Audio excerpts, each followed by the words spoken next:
ذات جس کی ہر جہت سے تعریف ہے، جو ہر لحاظ سے قابل تعریف ہے، جس کے اندر کوئی نقص ہی نہیں، جس کی تعریف کی کوئی انتہا نہیں. اللہ اکبر.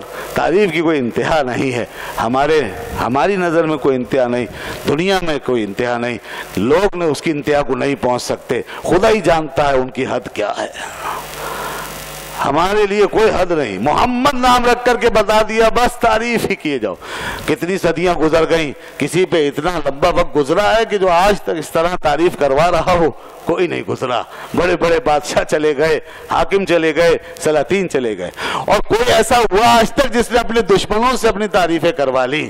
جس نے سب سے پہلے منوایا تو کن سے؟ جن کے ہاتھوں میں پتھر تھے، جو خون کے پیاسے تھے. سب سے پہلے جب ان کی زبان کھلی تو یہی کہا، آپ سے بڑھ کر کوئی صادق نہیں، آپ سے بڑھ کر کوئی امین نہیں ہے. آپ سچوں میں سب سے بڑے سچے، امانت داروں میں سب سے بڑے امین. یہ اہل عرب سے کہلوایا، اپنے دشمنوں سے کہلوایا. یہ ہے وہ تعریف کا منظر، یہ ہے وہ مقام. اس نبی کے ماننے والے ہیں ہم اور آپ. اور اللہ اکبر، ہم آپ کیا ان کی مثال، میں مثال کی بات کی تھی نا کہ چاند آخری تشبیہ ہے انسانی عقل میں. چاند سے زیادہ خوبصورت کوئی چیز نہیں ہے. صحابہ کو بھی بالآخر چاند ہی کی بات کرنی پڑتی تھی. مگر حق تو یہ ہے کہ حق ادا نہیں ہو سکتا. اور حق ادا ہو کیسے؟ حق ادا ہو کیسے کہ جبرائیل آئے.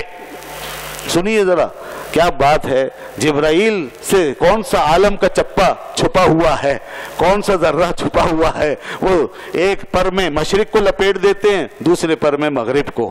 اور جب سے دنیا بنی ہے اس وقت سے وہ دنیا کو دیکھتے آتے ہیں، اور بڑے بڑے حسینوں محجبینوں کی خدمت میں ہوتے آتے ہیں.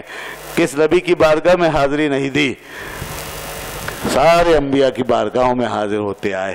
حسن و جمال کی چوٹیوں کو چھو کر آئے، دیکھ کر آئے. بڑے بڑے جلوے، اللہ اللہ. جبرائیل کی آنکھوں میں کیسے کیسے جلوے بسے ہوئے ہیں، کون اندازہ کر سکتا ہے ان آنکھوں کے قربان. کہ جہاں حضرت ابراہیم خلیل اللہ کا جلوہ، جہاں حضرت موسیٰ کلیم اللہ کا جلوہ، جہاں حضرت عیسیٰ روح اللہ کا جلوہ، حضرت جبرائیل نے سارے جلوے دیکھے. ان سے زیادہ خوش نصیب کون ہوگا. چنانچہ حضور کی خدمت میں آئے. ایک دن رسول اللہ صلی اللہ علیہ وسلم نے پوچھا، اے جبرائیل تم نے دنیا دیکھی؟ دنیا دیکھی اور دیکھ رہے ہو. دنیا میں بڑے بڑے حسین معجبی دیکھے، بڑے بڑے باکمال دیکھے. ہم جیسا بھی کوئی دیکھا؟ ہمارے جیسا کوئی دوسرا تمہیں ملا؟ کہیں دیکھا؟ اچھا ہوا سرکار نے یہ پوچھا جبرائیل سے. جبرائیل کی شہادت بڑی ٹھوس ہے، مشاہداتی، تاکہ اب دنیا کو پتہ چل جائے کہ تمہیں کیا ملیں گے، ہمارے جیسا تمہیں کیا ملے گا. جبرائیل ڈھونڈتے پھر رہے، نہیں ملتا. تو جبرائیل نے کہا، یا رسول اللہ قلبت الارض مشارقہا و مغاربہا.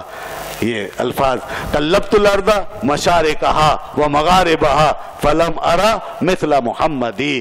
یا رسول اللہ میں نے زمین کے مشارق پلٹ کے دیکھے، مغرب پلٹ کے دیکھے، سب کچھ دیکھا. زمین کے اندر تک اور اوپر تک سب دیکھا ہے. اس آسمان و زمین کے بیچ میں نے بڑے بڑے حسین دیکھے، بڑے بڑے جمیل دیکھے، مگر رب ذوالجلال کی قسم آپ جیسا کسی کو نہیں دیکھا. فلم ارا مثل محمدی، آپ جیسا کسی کو نہیں دیکھا. جبرائیل کیسے دیکھتے؟ اعلیٰ حضرت اسی مقام پر اب اس کا ترجمہ کر کے ایک شعر پیش کرتے ہیں. اب اسی کا ترجمہ اعلیٰ حضرت نے کیا. اب کیا شاندار بات کی ہے اور ہمارے عقیدوں کی وضاحت کر دی. ہم کون ہیں، کیا ہیں، ہمارا اعتقاد کیا ہے. ذرا سنیے. امام احمد رضا اس امت کی ترجمانی کرتے ہیں اور 1500 سال کی تاریخ کی ترجمانی کرتے ہیں. عشق و محبت کی تاریخ ایک شعر میں بند کرتے ہیں. یہی بولے سدرہ والے چمن جہاں کے تھالے. یہی بولے سدرہ والے جبرائیل، یہی بولے سدرہ والے چمن جہاں کے تھالے. سبھی میں نے چھان ڈالے تیرے پائے کا نہ پایا. سبھی میں نے چھان ڈالے تیرے پائے کا نہ پایا. اب آ گئی وہ بات جو شعر کی جان، خلاصہ اور سارا کچھ اس کے اندر. اگر اس کی تشریح کر دی جائے تو ہماری رات گزر جائے پتہ بھی نہ چلے. آگے بس ایک ٹکڑا جس کو صنعت مستضاد کہتے ہیں. یہ شعر کا وہ ٹکڑا ہوتا ہے صنعت مستضاد جو صرف ایک ٹکڑے کے طور پر